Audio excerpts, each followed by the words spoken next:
Good morning, everyone. Spiritual healer Kimberly here. Today is Monday, April 1st, and starting today, I will be on every day at 8 a.m. to spread a little good word and get our energy moving in the right direction. Typically, the videos should only be about 10 minutes long, but the word that I discuss is Word from the Course in Miracles, or ACIM. And I literally, Father, what would you like for me to talk about? And I flip through the pages and I stop where I stop and I read what he wants me to read.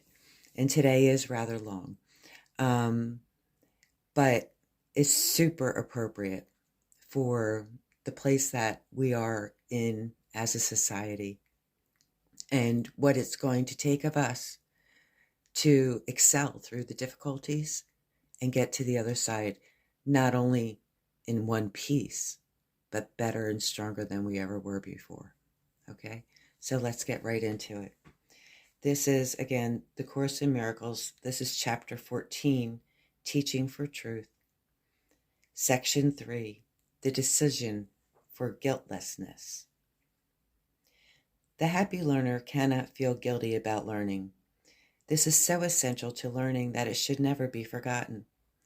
The guiltless learner learns easily because his thoughts are free. Yet, this entails a recognition that guilt is interference, not salvation, and serves no useful function at all. Perhaps you are accustomed to using guiltlessness merely to offset the pain of guilt, and do not look upon it as having value in itself.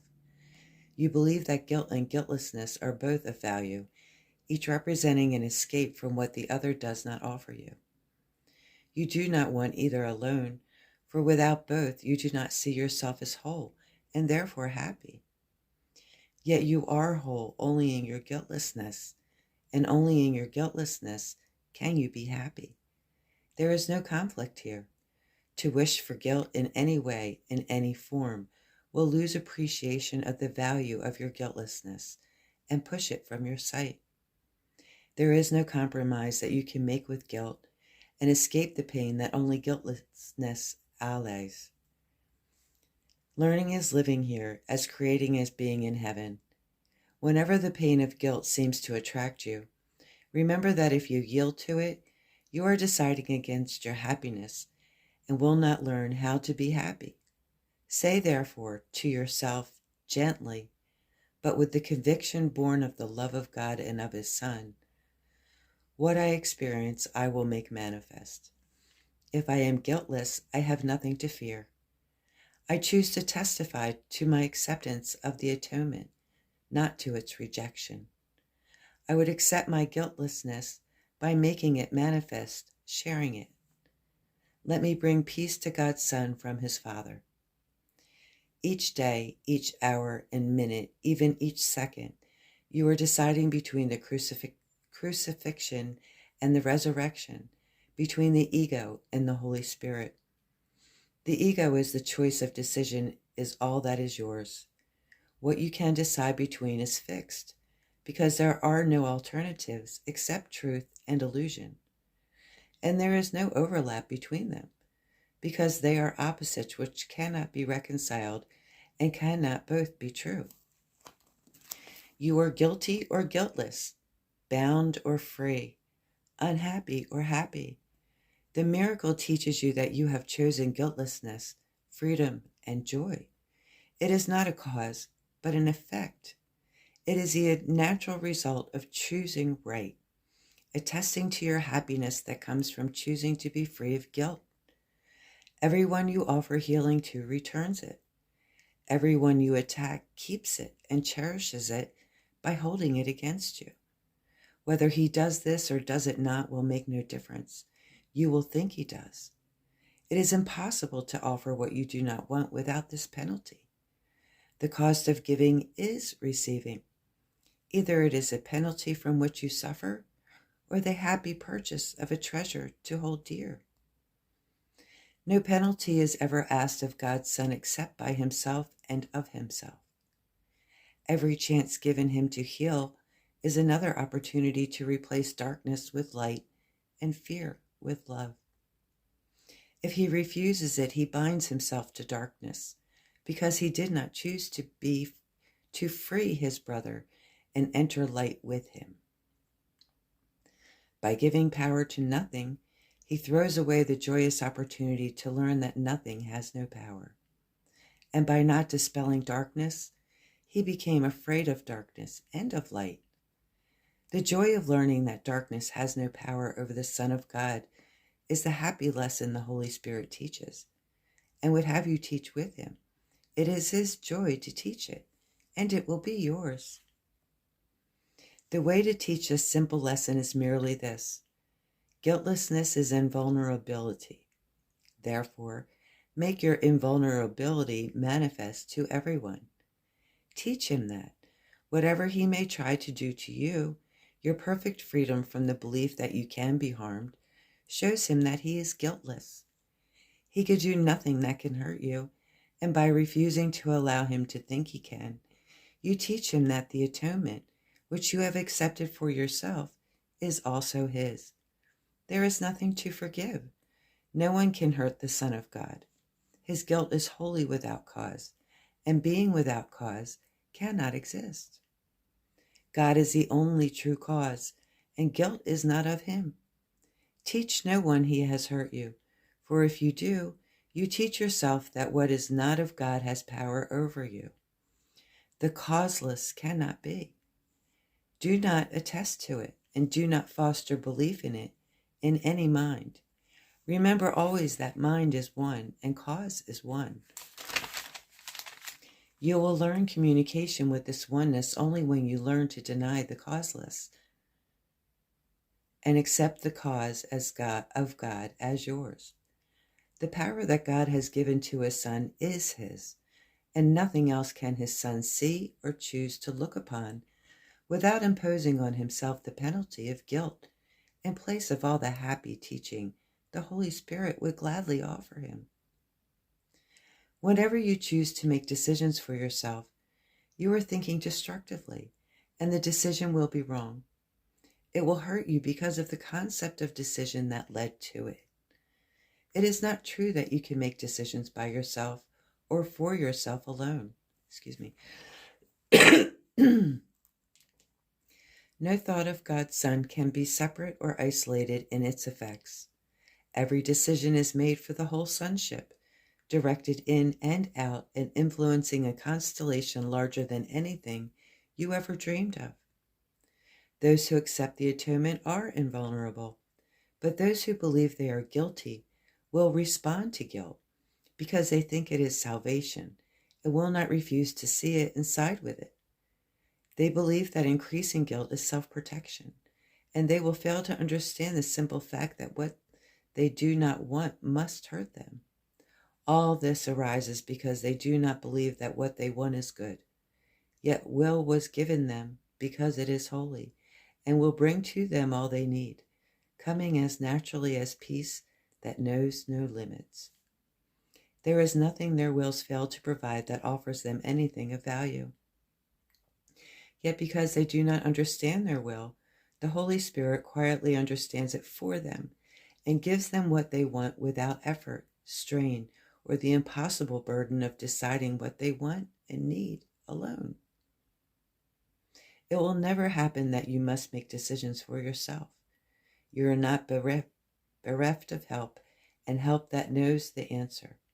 Would you be content with little, which is all that you alone can offer yourself, when he who gives you everything will simply offer it to you? He will never ask, "What have you done to make you worthy of the gift of God?" Ask it not therefore of yourself. Instead, accept his answer, for he knows that you are worthy of everything God wills for you. Do not try to escape the gift of God he so freely and so gladly offers you. He offers you but what God gave him for you. You need not decide whether or not you are deserving of it. God knows you are. When you deny the truth of God's decision and place your pitiful appraisal of yourself in place of his calm and unswerving value of his Son, nothing can shake God's conviction of the perfect purity of everything that he created, for it is wholly pure. Do not decide against it, for being of him it must be true. Peace abides in every mind that quietly accepts the plan God set for its atonement, relinquishing its own. You know not of salvation, for you do not understand it. Make no decisions about what it is or where it lies, but ask the Holy Spirit everything, and leave all decisions to his gentle counsel. The one who knows the plan of God that God would have you follow can teach you what it is. Only his wisdom is capable of guiding you to follow it. Every decision you undertake alone but signifies that you would define what salvation is and what you would be saved from. The Holy Spirit knows that all salvation is escape from guilt. You have no other enemy, and against this strange distortion of the purity of the Son of God, the Holy Spirit is your only friend. He is the strong protector of the innocence that sets you free, and it is his decision to undo everything that would obscure your innocence from your unclouded mind. Let him therefore be the only guide that you would follow to salvation. He knows the way and leads you gladly on it. With him you will not fail to learn that what God wills for you is your will. Without his guidance, you would think you know alone, and will decide against your peace as surely as you decided that salvation lay in you alone. Salvation is of him whom God gave it for you. He has not forgotten it. Forget him not, and he will make every decision for you, for your salvation and the peace of God in you. Seek not to appraise the worth of God's Son whom he created holy, for to do so is to evaluate his Father and judge against him. And you will feel guilty for this imagined crime, which no one in this world or heaven could possibly commit. Almost done. The Holy Spirit teaches that the sin of self-replacement on the throne of God is not a source of guilt. What cannot happen can have no effects to fear. Be quiet in your faith in him who loves you and would lead you out of insanity. Madness may be your choice, but not your reality. Never forget the love of God, who has remembered you. For it is quite impossible that he could ever let his Son drop from the loving mind wherein he was created, and where his abode was fixed in perfect peace forever. Say to the Holy Spirit only, "Decide for me," and it is done, for his decisions are reflections of what God knows about you, and in this light, error of any kind becomes impossible.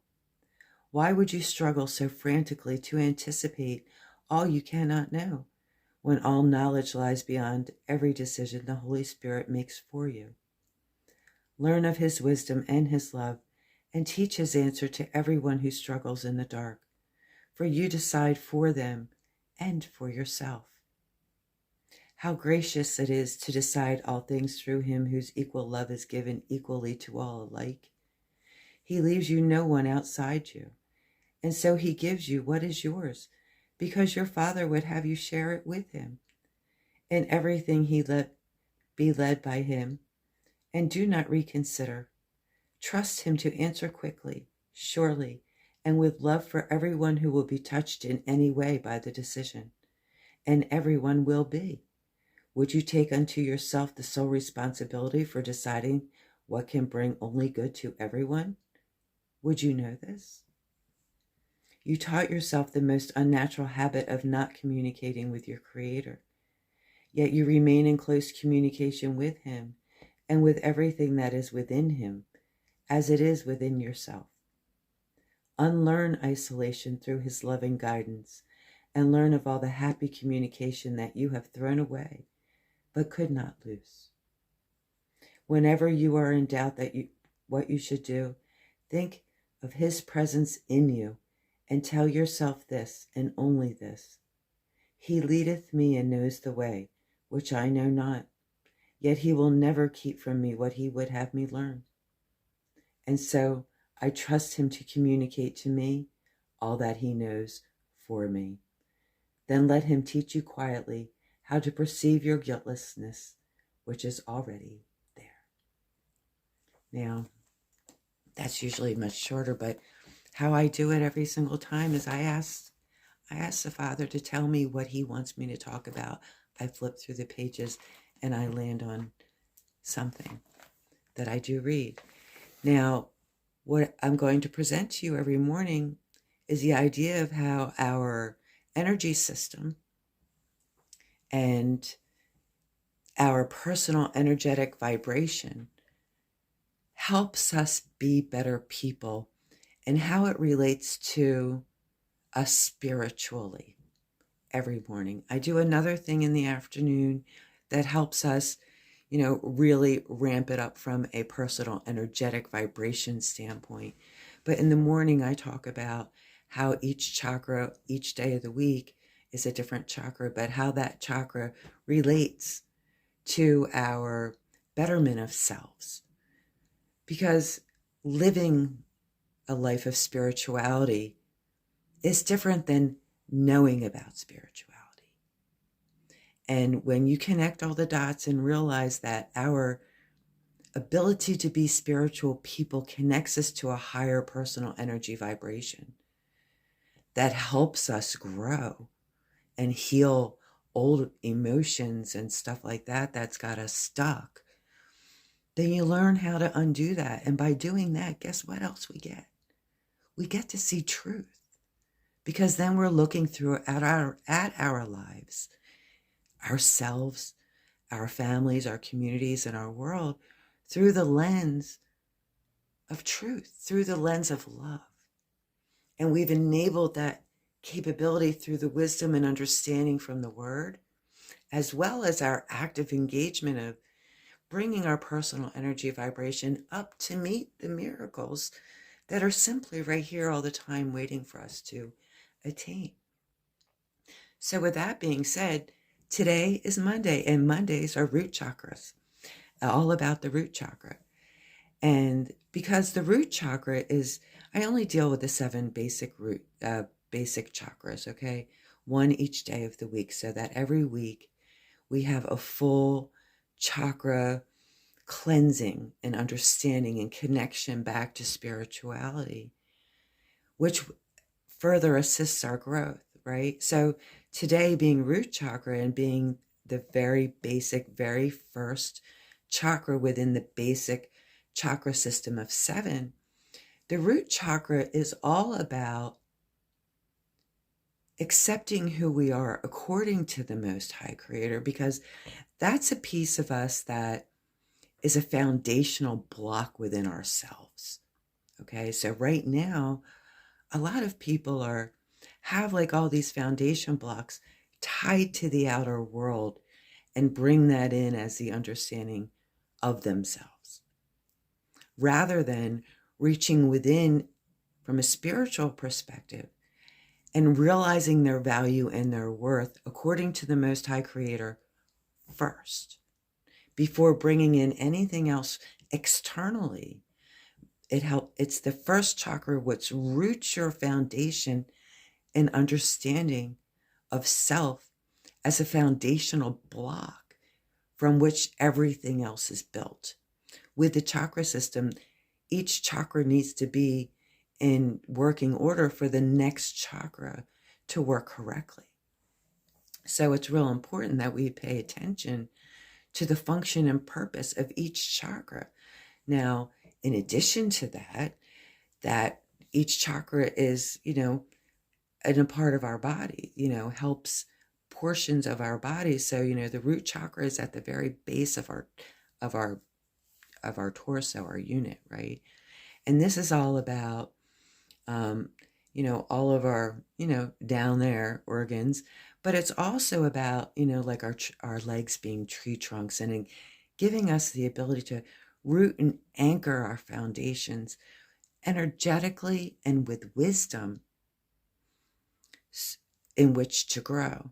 Now, from the spiritual perspective, the root chakra is, again, about learning who we are according to the Most High Creator. And you'll find that every time I open the book here, it's pertinent to our conversation of the day. I mean, this is what it's going to take of us. So,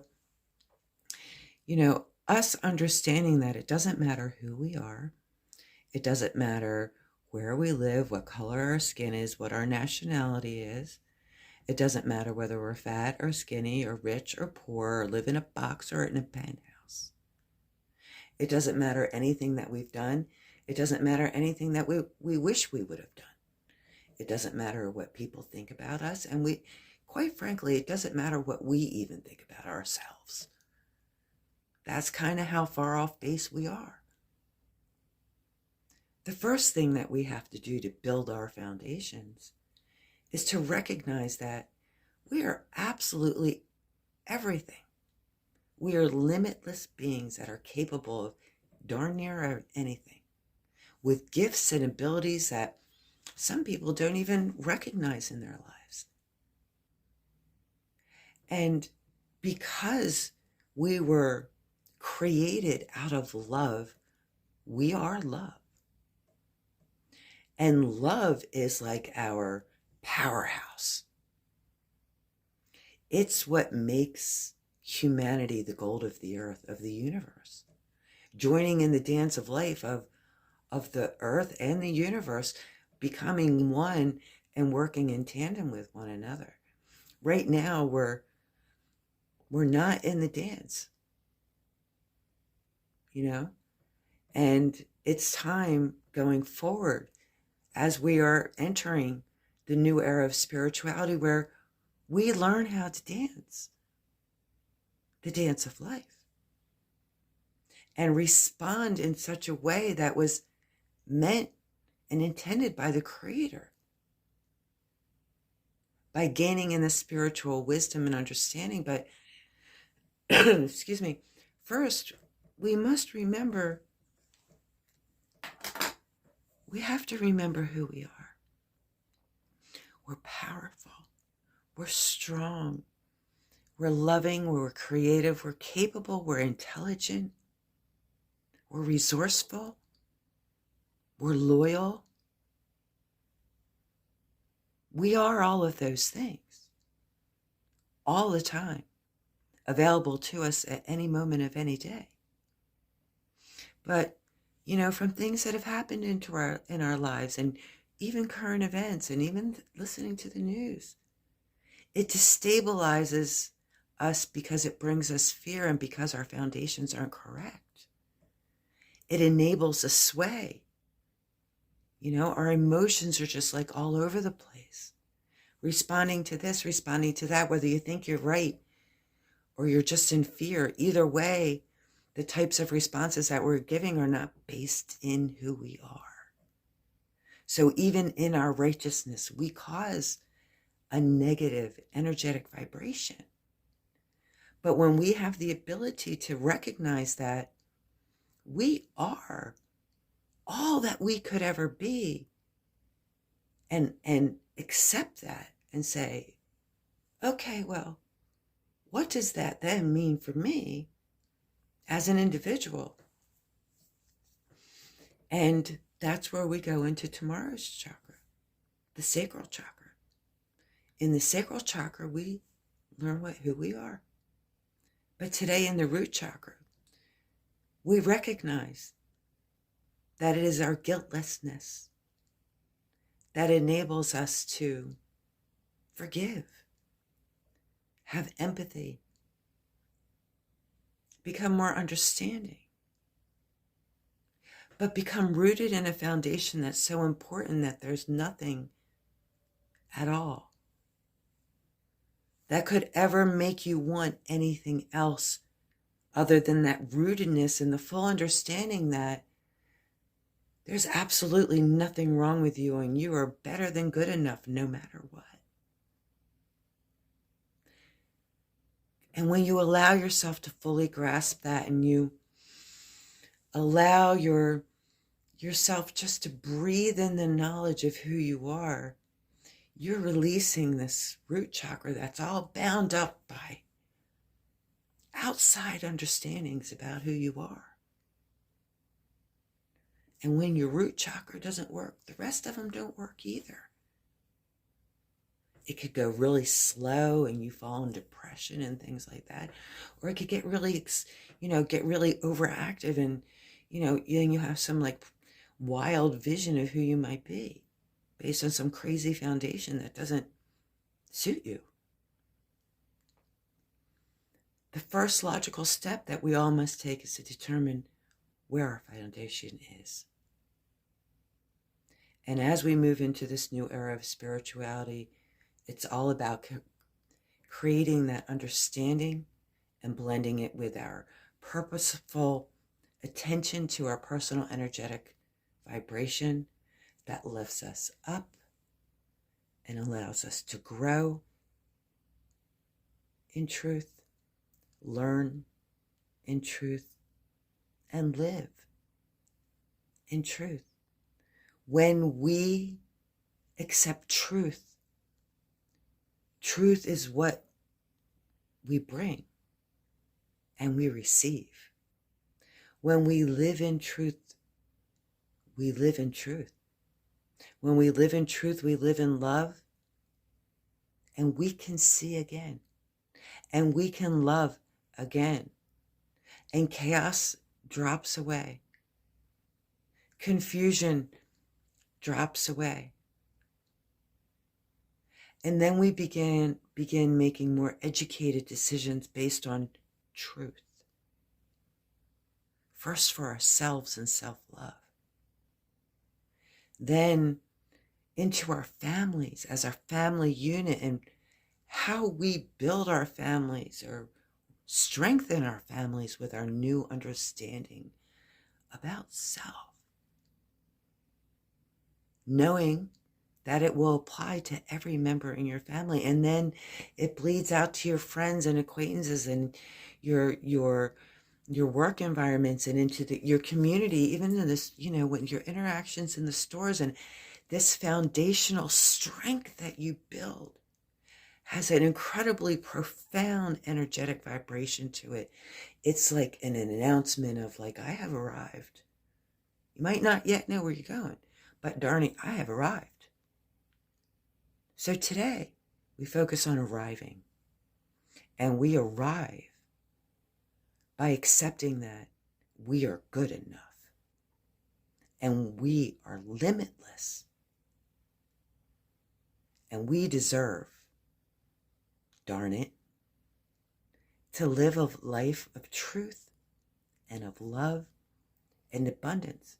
It's our birthright, and it's literally built into our DNA. And today we're claiming our power back, our strength, our joy, our resilience,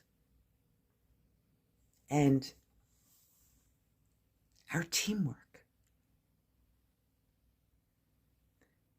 The teamwork will give us the support that we need so that history doesn't have to repeat itself. We get it this time. Tune in to clubgig.locals.com for all my content. And if not, I'll still see you here tomorrow at 8 a.m. Have a beautiful, fantastic Monday. And don't forget, you do deserve everything your heart desires. Have a beautiful day. Bye for now.